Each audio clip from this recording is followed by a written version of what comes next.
Est-ce que les waqfs existants sont soumis à la zakat ou non? Par exemple, si quelqu'un a fait un waqf pour sa descendance, pour les pauvres et les nécessiteux ou pour les étudiants en sciences, est-ce que les revenus générés?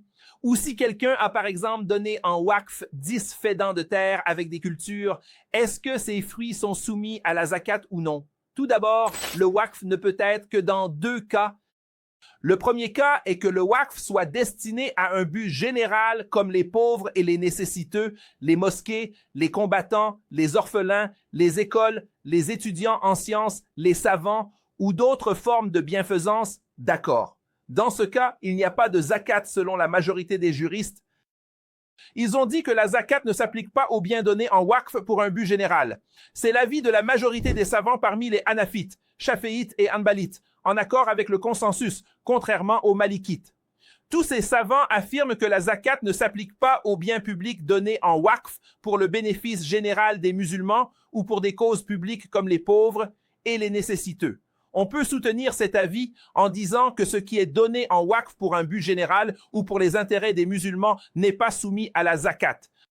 Selon Abu Huraira, que Dieu soit satisfait de lui, le messager de Dieu a ordonné de donner la zakat. On lui a dit, ô messager de Dieu, Ibn Jamil, Khalid ibn al-Walid et Abbas refusent de donner la zakat. Le prophète a répondu, Ibn Jamil était pauvre et Dieu l'a enrichi. Quant à Khalid, il a consacré ses biens dans le chemin de Dieu, donc pas de zakat. Pour Abbas, c'est une aumône. Le prophète a clarifié qu'il n'y a pas de zakat pour Khalid car ses biens ont été consacrés avant la fin de l'année. Cela prouve que ce qui est donné en waqf ou pour le jihad n'est pas soumis à la zakat, selon la majorité des savants.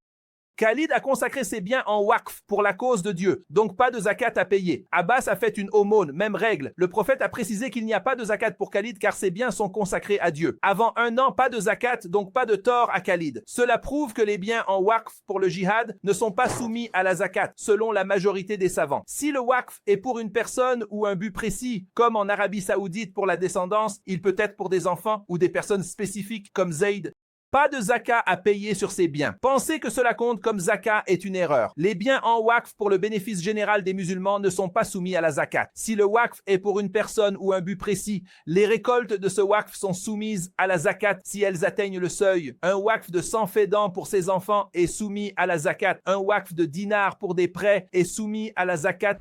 Le deuxième cas est que le waqf soit destiné à une personne spécifique ou à un but précis.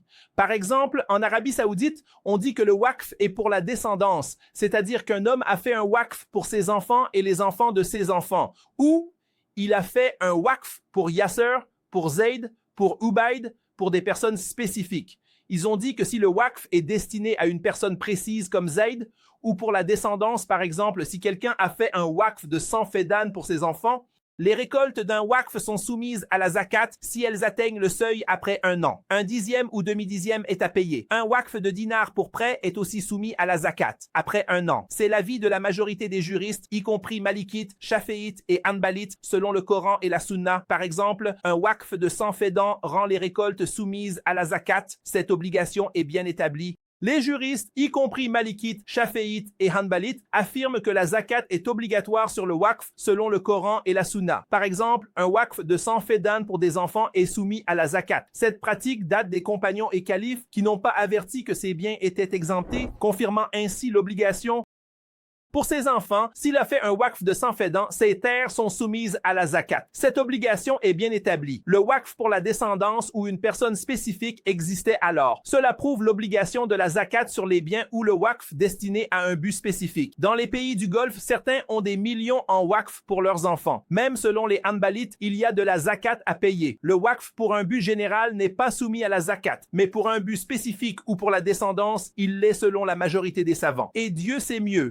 Donc, la première question que se posent les gens qui vont chercher la zakat des terres, des récoltes et de ces choses, c'est que si la zakat ne s'applique pas à ces biens, alors ils auraient dû les avertir que le waqf pour un but spécifique n'est pas soumis à la zakat. Comme cela n'a pas été rapporté d'eux, cela prouve l'obligation de la zakat sur les biens ou le waqf qui est destiné à un but spécifique Surtout les gens dans les pays du Golfe, tu trouves quelqu'un qui, mashallah, a par exemple des millions et qui les a donnés en waqf pour ses enfants, et l'autre te dit qu'il n'y a pas de zakat à payer. Comment ça se fait qu'il n'y a pas de zakat? Même selon l'avis des Hanbalites, il y a de la zakat à payer, et selon l'avis de la majorité des savants, y compris les Malikites et les Shaféites, il y a de la zakat à payer. Le waqf pour un but général n'est pas soumis à la zakat, mais le waqf pour un but spécifique ou pour la descendance ou pour une personne précise est soumis à la zakat selon l'avis de la majorité des savants. Et Dieu, le Tout-Puissant, sait mieux.